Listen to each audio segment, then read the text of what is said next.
मैं आपके लिए आई हूँ बिखरे हम के अगले किस्से में माहम आंटी अंकल के साथ बैठी होती है और सारिम का बाप कहता है कि मुझे नहीं लगता कि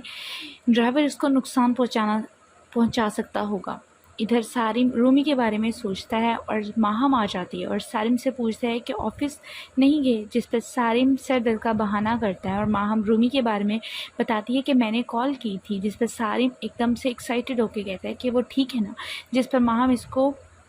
मशवरा देते हैं कि हम अंगूठी पहना कर आते हैं, जिस पर सारिम हैरान हो जाता है और माम सरिश की तारीफ़ करती है और निकाह का मशवरा देती है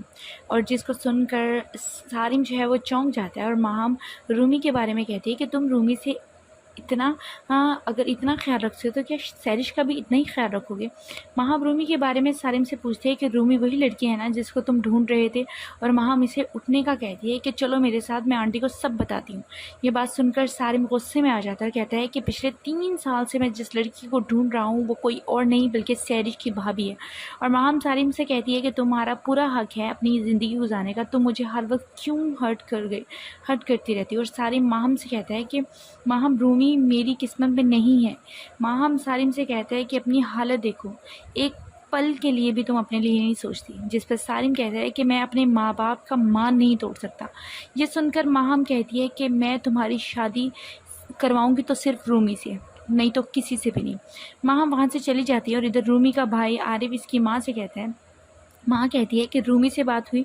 तो रूमी का भाई कहता है हाँ मैंने हाल चाल पूछ लिया है और वो ठीक है। शान से सैरिश के बिहेव के बारे में बात करती है और वह सारिम की भी तारीफ़ करती है। इधर सैरिश काफ़ी पी रही होती है कि सादिया आंटी की कॉल के बारे में सैरिश अपनी मामा से पूछती है, जिस पर इसकी मामा सारिम के बारे में बताती है और सैरिश की माँ निकाह का कहती है, जिस पर सैरिश खुश हो जाती है। इधर सारिम को रूमी की बार बार याद आती है और माहम की भी बातें याद आती है और सोचता है कि मैं ऐसा क्यों सोच रहा हूँ, बहुत देर हो गई, अब कुछ भी नहीं हो सकता। इधर सारिम की माँ माहम के पास आती है और सैरिश के घर जाने का बताती है और इधर सब सैरिश के घर आते हैं और वो मंगनी के बारे में बात करते हैं और रूमी सैरिश को लेने चली जाती है और माहम सोच में पड़ जाती है। इधर सैरिश भी आ जाती है और माहम रूमी के पास बुलाती है और सारिम को अंगूठी पकड़ा देती है। माहम पिक लेने का कहती है और रूमी और सारिम के साथ बिठा देती है। सारिम सैरिश को रिंग पहना देता है, रूमी सारिम को मिठाई खिलाती है और इधर माहम बाहर खड़ी होती है कि सैरिश मिठाई लेकर आती है और मुबारकबाद देती है और सैरिश माहम से कहती है कि सारिम जिसकी ख्वाहिश करे वो खुशनसीब लड़की होगी, और माहम वहाँ से चली जाती है। इधर सारिम को रूमी की याद आती है और माहम इसको कमरे में आती है और माहम सारिम से सवाल पूछती है कि, और माहम रूमी के बारे में भी बात करती है कि अगर वो पहले मिल जाती तो तुम क्या शादी कर लेती, जिस पर सारिम कहता है हाँ मैं इसको कबूल कर लेता। माहम सोने के लिए चली जाती है। इधर सैरिश की माँ सैरिश की तारीफ़ करती है और सैरिश की भाभी भी जॉब की कंटिन्यू के बारे में पूछती है, जिस पर माहम कहती है कि रूमी बहुत ही एक्साइटेड होती है और जब माहम का नंबर पता लगता है कि वो रूमी के पास है।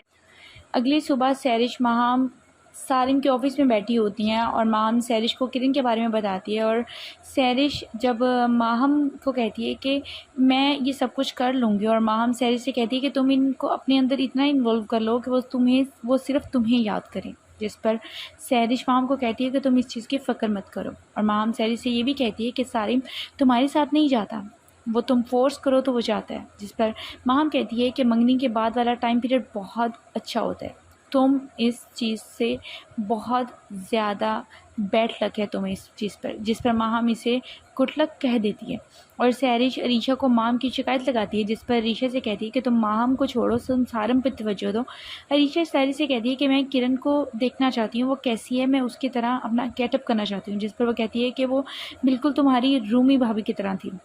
इधर सारिम को माहम कहती है कि तुम शॉपिंग पर खुद जाओ और सैरिश को ले जाओ, जिस पर सारिम मना कर देता है, कहता है कि आप सब जाओ और वहाँ से चला जाता है। माहम आंटी से कहती है कि वो बहुत उलझा सा रहने लगा, मंगनी के बाद तो वो कुछ ज़्यादा ही हो गया। इधर रूम की सास रूमी के पास आती है और रूमी अपनी मामा के घर जाने का कहती है और वो उसको इजाज़त दे देती है और सादिया आंटी के बारे में भी उसकी सास उसको बताती है। इधर रूमी अपने घर जाती है और रूमी के लिए जूस, उसकी भाभी उसके लिए जूस लेकर आती है और रूमी कहती है कि मैं मेहमान थोड़ी हूँ, जिस पर उसकी शान से भाभी कहती है आप मेहमान ही हो। ये सुनकर रूमी रूमी चौंक जाती है और